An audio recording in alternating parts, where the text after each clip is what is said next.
This is the fairy tale story of Cinderella. It is brought to you by Stories to Grow By. Once upon a time, a girl named Cinderella lived with her stepmother and two stepsisters. Poor Cinderella had to work hard so the others could rest. It was she who had to wake up each morning when it was still dark and cold to start the fire. It was she who cooked the meals. It was she who kept the fire going. The poor girl could not stay clean from all the ashes and cinders by the fire. "What a mess!" her two stepsisters laughed, and that is why they called her Cinderella. One day, big news came to town. The king and queen were going to have a ball.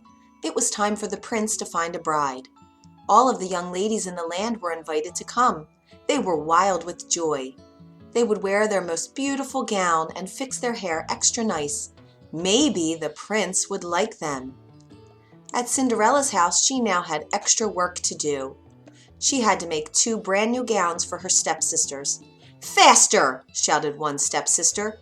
"You call that a dress?" screamed the other. "Oh dear," said Cinderella, "when can I—" The stepmother marched into the room. "When can you what?" "Well," said the girl, "when will I have time to make my own dress for the ball?" "You!" yelled the stepmother. "Who said you were going to the ball?" "What a laugh!" said one stepsister. "Such a mess!" They pointed at Cinderella. All of them laughed. Cinderella said to herself, "Maybe they see a mess when they look at me, but if I could, I would go to the ball." Soon the time came for the stepmother and stepsisters to leave for the big party. Their fine carriage came to the door. The stepmother and stepsisters hopped inside, and they were off. "Goodbye," called Cinderella. "Have a good time."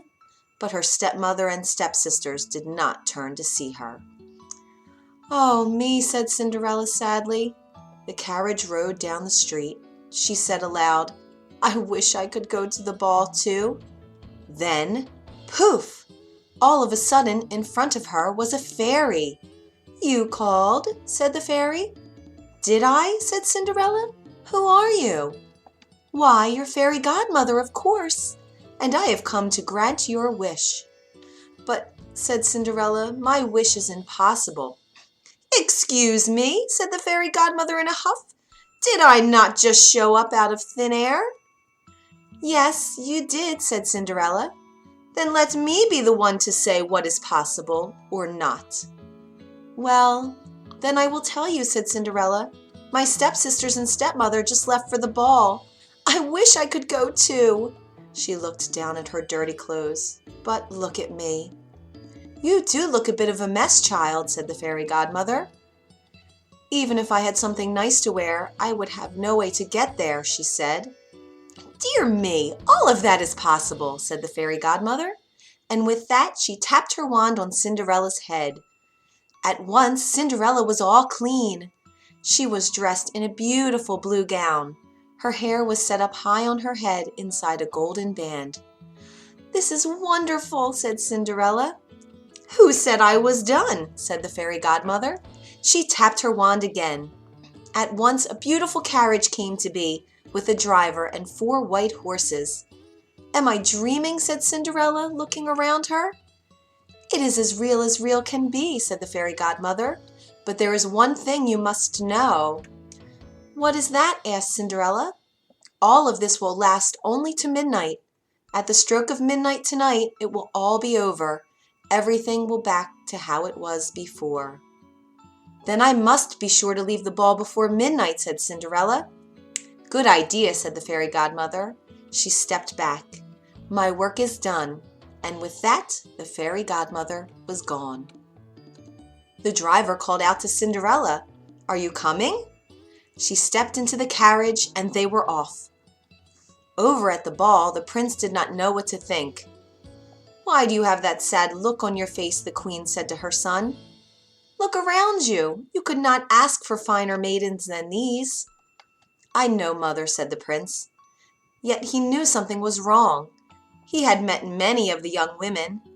Yet after he had said hello, one by one, he could find nothing more to say. Someone pointed to the front door. "Look! Who is that?" All heads turned. Who was that lovely maiden stepping down the stairs? She held her head tall and looked as if she'd belonged, but no one knew her. There is something about her, said the prince to himself. I will ask her to dance, and he walked over to Cinderella. Have we met? Said the prince. I am pleased to meet you now, said Cinderella with a bow. I feel as if I know you, said the prince, but of course that is impossible. Many things are possible, said Cinderella, if you wish it to be true. The prince felt a leap in his heart. He and Cinderella danced. When the song was over, they danced again, and then they danced again and yet again. Soon the other maidens at the ball grew jealous. Why is he dancing all the time with her? They said. How rude! But all the prince could see was Cinderella. They laughed and talked and danced some more. In fact, they danced for so long that Cinderella did not see the clock. Dong, said the clock. Cinderella looked up. Dong went the clock again. She looked up. Oh my, she cried out. It's almost midnight. Dong, rung the clock. Why does that matter? Said the prince. Dong, called the clock. I must go, said Cinderella. Dong went the clock again. But we just met, said the prince. Why leave so soon? Dong, rung the clock. I must go now, said Cinderella, and she ran to the steps. Dong, said the clock again. I cannot hear you, said the prince. The clock is too loud. Dong, rung the clock. Goodbye, said Cinderella. Up the stairs she ran. Dong, went the clock. Please, stop for a moment, said the prince. Oh dear, she said as one glass slipper fell off her foot on the stair. But Cinderella kept running. Dong, said the clock. Please, wait a moment, said the prince. Dong, rung the clock. Goodbye! Cinderella turned one last time, and then she rushed out the door. Dong! The clock was quiet. It was midnight. Wait! Called the prince. He picked up her glass slipper and rushed out the door. He looked around, but could not see her blue dress anywhere. This is all I have left from her, he said, looking down at the glass slipper. He saw that it was made in a special way, to fit a foot like none other. Somewhere there is the other glass slipper, he said, and when I find it, I will find her too, and I will ask her to be my bride. From hut to hut, from house to house went the prince. One young woman after another tried to fit her foot inside the glass slipper, but none could fit, and so the prince moved on. At last the prince came to Cinderella's house. He is coming, screamed one stepsister as she looked out the window. At the door, yelled the other stepsister. Quick, said the stepmother, get ready. One of you must be the one to fit your foot in that slipper, no matter what. The prince knocked. The stepmother flew open the door. Come in, she said. I have two lovely daughters for you to see. The first stepsister tried to place her foot in the glass slipper. She tried hard, but it just would not fit. Then the second stepsister tried to fit her foot inside. She tried and tried with all her might too, but no dice. Are there no other young women in this house? Said the prince. None, said the stepmother. Then I must go, said the prince. Maybe there is one more, said Cinderella, stepping into the room. I thought you said there were no other young women here, said the prince. None who matter, said the stepmother in a hiss. Come forward, said the prince.